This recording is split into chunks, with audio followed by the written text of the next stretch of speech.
22 years I worked the lower sorting bay at Varath Corridor Station, and in that time I became very good at the one thing the registry asked of me. I gave everything a code. Incoming biological cargo, Code 3, Subclass F. Unregistered organism, non-sentient. Code 7, Dispose on arrival. Deceased entity in transit packaging. Code 7 Delta, Process at the Eastern Incinerator. The codes were clean. The codes were fast. You did not have to think when you had a code. That was the point. My name is Orvath Kale, and I am telling you this so you understand what I was before the drum. It came in on the 0410 manifest from the Outer Spur Relay, one of 46 sealed disposal containers routed to Sub-Level 3 for classification and processing. Standard overnight intake. I was on alone. My shift partner Tessra had filed a medical absence 3 days running, and I had long since stopped being surprised by anything the night roster threw at me. I scanned the manifest, loaded the first pallet onto the conveyor, and began. Drum 41 was stenciled biological material. Expired, /dispose per code 7. I ran the scanner across the lid seal, the way I had run a scanner across 40,000 sealed containers. Not thinking, the machine thinking for me. The scanner returned an anomaly. Internal temperature, 36.2 degrees. I stood there for a moment. The conveyor kept moving. I put my hand flat on the lid of the drum. Warm. Not stored heat warm. Not insulated panel warm. The particular warmth of something that is still metabolizing, still circulating, still using fuel to stay here instead of somewhere else. I had been in this bay long enough to know the difference in my palm. I pulled the drum off the conveyor. The seal was a standard transit crimp, the kind used on refugee intake packages, the kind used on single-occupant survival canisters. I had cracked 100 of them. My hands knew the motion. What they did not know, and would not figure out for some seconds after the lid came free, was what to do with what came next.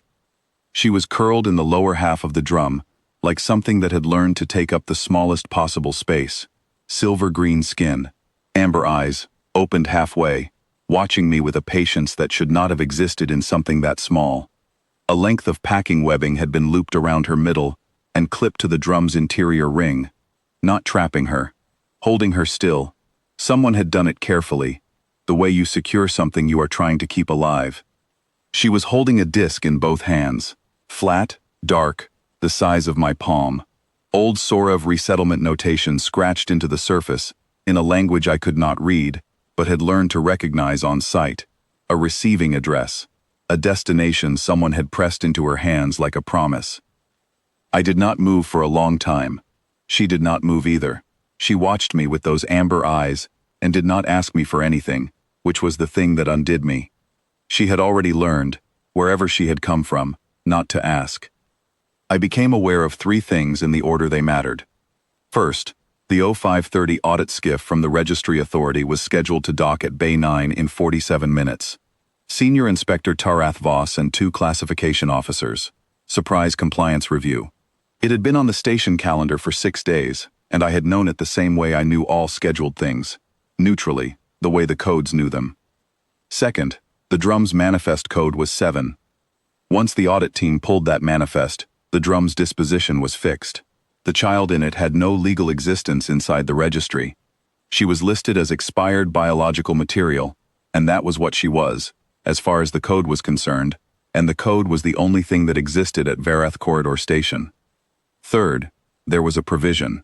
I knew it because I had spent 22 years reading fine print. Because fine print was what I did when Tessra went home and the bay was empty and there was nothing else. Subsection 3 of the Corridor Living Materials Code, ratified 41 years ago, barely referenced since. A biological discovery override. If a registered classification officer independently confirmed a living entity within a disposal-coded container prior to audit verification, the officer could reclassify the entity as a living discovered entity, Class 1, triggering a mandatory welfare hold that superseded all prior manifest coding. The provision existed because someone, 41 years ago, had known that the code was not always right. I turned to my terminal. My hands were doing something I had not told them to do. They were fast, faster than they had been in years.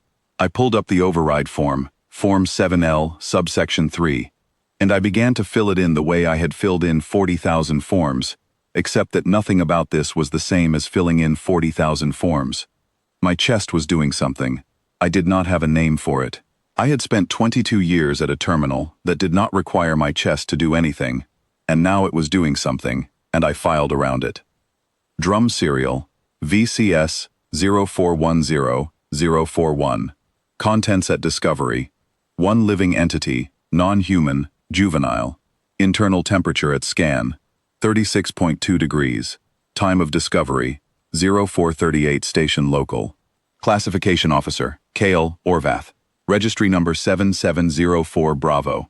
I attached the scanner log. Temperature anomaly, timestamp, my hand confirmation note. Every line of it factual. Every line of it filed before 0452, which was the timestamp the system gave me when the override locked into the registry and the welfare hold activated. The audit skiff docked at Bay 9 at 0519.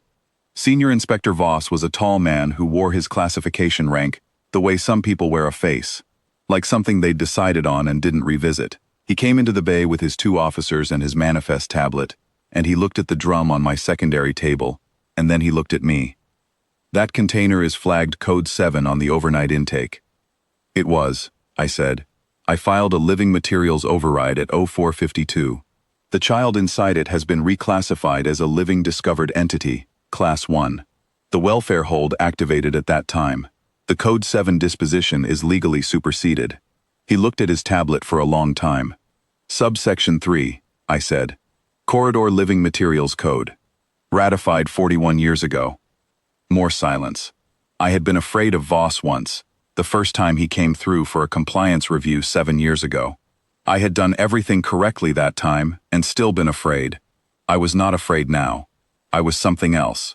I did not have a code for it.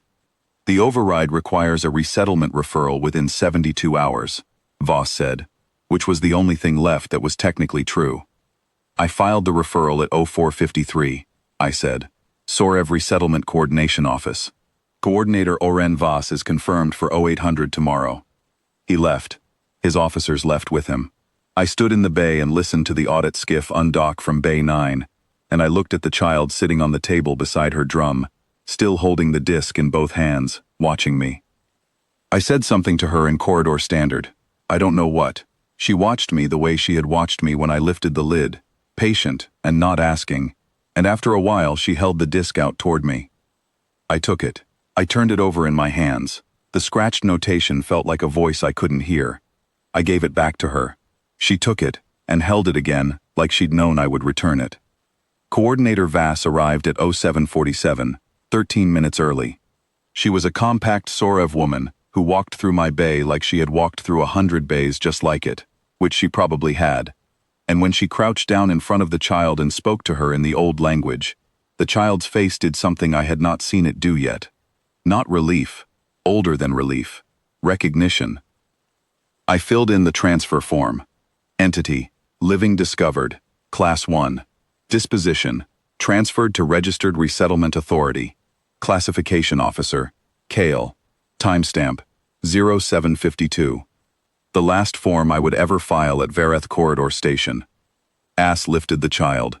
The child went without looking back at me, which was right, which was how it should go. But at the door, she turned her head over Vass's shoulder and looked at me once. Just her amber eyes, steady and unremarkable as 2 fixed points. Then they were gone. I stood at my terminal for a while.